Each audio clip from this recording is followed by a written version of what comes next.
Assalamualaikum warahmatullahi wabarakatuh. Sebelum ngomongin agama dipakai buat ngebodoh-bodohin bangsa, kita harus jujur dulu. Kita hidup di negara yang dikontrol oleh sebuah sistem yang serakah. Bukan cuma secara ekonomi, tapi bahkan cara berpikir. Tanda-tandanya kelihatan di mana-mana. Negara ini kaya raya, tapi rakyatnya hidup kayak numpang. Tanah subur, laut luas, tambang di mana-mana, tapi yang kenyang itu perusahaan dan segelintir pengusaha. Sementara di sisi lain, ada orang yang duitnya kebanyakan sampai bingung mau ditaruh di mana. Dan ini bukan suatu kebetulan, ini sistem. Sistem yang bikin kekayaan naik ke atas, bukan nyebar ke bawah. Sistem yang bikin orang kecil saling sikut, sementara orang besar saling kong-kali-kong. Dan anehnya, di tengah ketimpangan segila ini, rakyat jarang marah ke sistem. Yang disalahin selalu diri sendiri.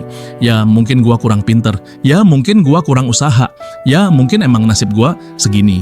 Nah, di titik ini agama mulai masuk, bukan sebagai pembebas, tapi sebagai obat penenang. Lo capek, disuruh sabar, lo miskin, disuruh ikhlas, lo diperas, disuruh bersyukur, dan semua itu dikemas pakai dalil. Dunia cuma sementara, yang penting akhirat. Rezeki sudah ada yang ngatur. Kalimat-kalimat ini kalau berdiri sendiri nggak salah, tapi kalau dipakai di tengah ketidakadilan struktural, itu berubah jadi bius massal. Sekarang kita jujur aja, negara-negara yang dikuasai kapitalisme itu punya satu ciri sama. Yang kaya makin kebal hukum, yang miskin makin hafal pasal. Koruptor nyolong triliunan bisa senyum di pengadilan. Maling ayam dipukulin rame-rame. Perusahaan ngerusak hutan disebut investasi. Rakyat nebang satu pohon disebut perusak lingkungan. Ini bukan keadilan. Ini jelas-jelas menunjukkan betapa ngaconya kekuasaan. Tapi anehnya, rakyat jarang nyalahin sistem ini. Kenapa? Karena dari kecil kita diajari nerima, bukan diajari mikir. Dan disinilah agama versi elit berperan. Bukan agama sebagai nurani, tapi agama sebagai alat penjina. Sekarang kita masuk ke bagian kedua. Siapa pelakunya? Jangan muter-muter. Musuhnya itu koalisi tiga serangkai, oligarki atau pemilik modal besar. Politisi yang jadi kacung modal elit agama yang jual tafsir oligarki butuh sistem yang bikin mereka bisa ngeruk sumber daya tanpa gangguan. Politisi butuh duit buat kampanye dan jaga kekuasaan. Elit agama butuh panggung, pengaruh, dan kadang jatah juga. Dealnya sederhana, lo jangan ganggu bisnis gua biayain kekuasaan lo. Dan lo tolong jagain rakyat tetap anteng. Caranya bukan pakai tank, pakai mimbar. Rakyat jangan diajarin mikir struktur, ajarin mereka mikir dosa pribadi.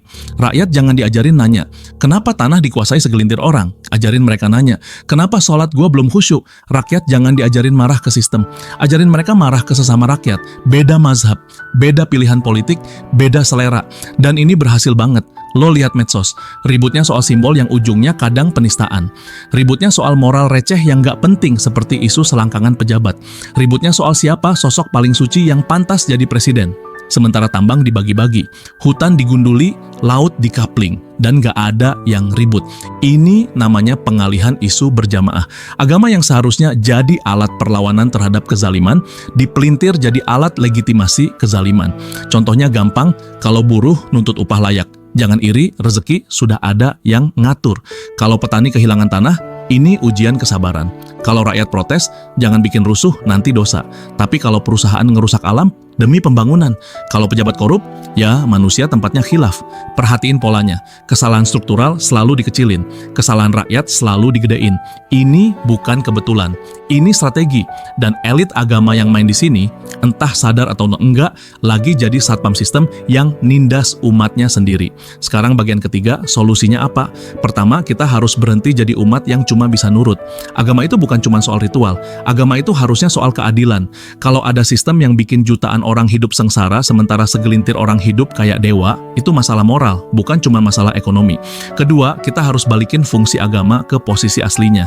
Bukan buat nenangin korban, tapi buat ngelawan pelaku. Nabi manapun, di agama manapun, selalu berdiri di pihak yang lemah melawan yang kuat, bukan sebaliknya. Ketiga, kita harus belajar mikir struktural.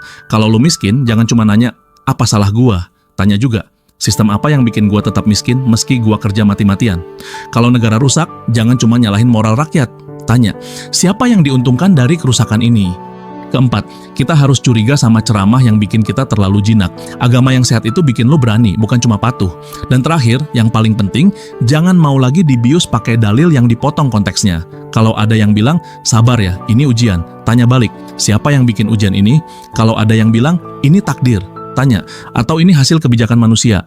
Karena selama rakyat cuma disuruh ikhlas tanpa keadilan, yang kaya akan terus pesta dan yang miskin akan terus disuruh berdoa. Dan bangsa yang terus disuruh berdoa tanpa pernah diajarin melawan ketidakadilan, itu bukan bangsa religius. Itu bangsa yang dijinakkan. Kehancuran sebuah negeri tidak selalu diawali oleh kemiskinan atau kekurangan sumber daya, tetapi seringkali bermula dari rusaknya amanah dan moral para pemimpinnya. Umar bin Khattab radhiyallahu anhu pernah berkata, suatu negeri akan hancur meskipun dia makmur. Ketika beliau ditanya, bagaimana mungkin sebuah negeri yang makmur bisa hancur? Beliau menjawab, jika pengkhianat menjadi petinggi dan harta dikuasai oleh orang-orang fasik. Pernyataan ini adalah sebuah peringatan yang relevan sepanjang masa. Khalifah Umar bin Khattab mengingatkan bahwa kehancuran suatu negeri bukan semata-mata disebabkan oleh kemiskinan, tetapi oleh kehancuran moral para pemimpin dan masyarakatnya. Salah satu tanda kehancuran suatu negeri adalah ketika jabatan dipegang oleh orang-orang yang tidak amanah. Para pengkhianat yang hanya memikirkan kepentingan pribadi atau golongannya. Mereka akan mengorbankan kepentingan rakyat demi keuntungan sesaat. Rasulullah Shallallahu Alaihi Wasallam bersabda, jika suatu urusan diserahkan kepada yang bukan ahlinya, maka tunggulah kehancurannya.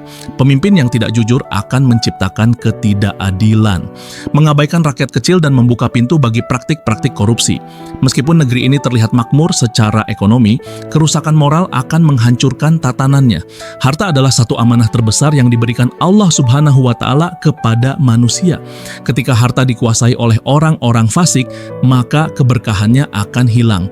Harta yang seharusnya digunakan untuk kemaslahatan rakyat justru digunakan untuk kepentingan pribadi. Allah Subhanahu wa Ta'ala berfirman dalam Al-Quran surah An-Nisa ayat 5, dan janganlah kamu serahkan kepada orang-orang yang belum sempurna akalnya harta mereka yang ada dalam kekuasaanmu. Ketika harta berada di tangan orang-orang yang tidak bertakwa, keadilan ekonomi akan terganggu. Kesenjangan sosial meningkat, kemiskinan meluas, dan rasa kepercayaan masyarakat terhadap pemerintah akan runtuh. Umar bin Khattab radhiyallahu anhu memberikan pelajaran besar tentang pentingnya memilih pemimpin yang amanah. Pemimpin adalah penanggung jawab utama dalam menjaga keutuhan moral dan tatanan negeri. Sebuah negeri hanya bisa makmur jika dipimpin oleh orang-orang yang takut kepada Allah. Kekayaan bukanlah sekedar aset untuk dinikmati, tetapi sarana untuk menegakkan keadilan sosial. Harta yang dikelola oleh orang-orang yang tidak bertanggung jawab hanya akan membawa kehancuran. Kehancuran suatu negeri tidak hanya menjadi tanggung jawab pemimpinnya, tetapi juga masyarakatnya yang memilih atau mendukung pemimpin yang salah. Rasulullah Shallallahu Alaihi Wasallam bersabda, setiap kalian adalah pemimpin dan setiap pemimpin akan dimintai pertanggungjawaban atas kepemimpinannya. Pernyataan ini adalah pengingat keras bagi kita semua. Kehancuran suatu negeri bukan hanya tentang perang atau kemiskinan, tetapi dimulai dari hilangnya nilai-nilai kejujuran. Oleh sebab itu, penting bagi kita untuk selalu menjaga amanah dalam setiap peran yang diemban. Semoga kita selalu diberikan kekuatan iman Islam untuk menjaga integritas dan berkontribusi dalam membangun negeri yang makmur dan diridhai Allah Subhanahu wa Ta'ala. Karena sejatinya, negeri yang diberkahi adalah negeri yang dipimpin dengan adil.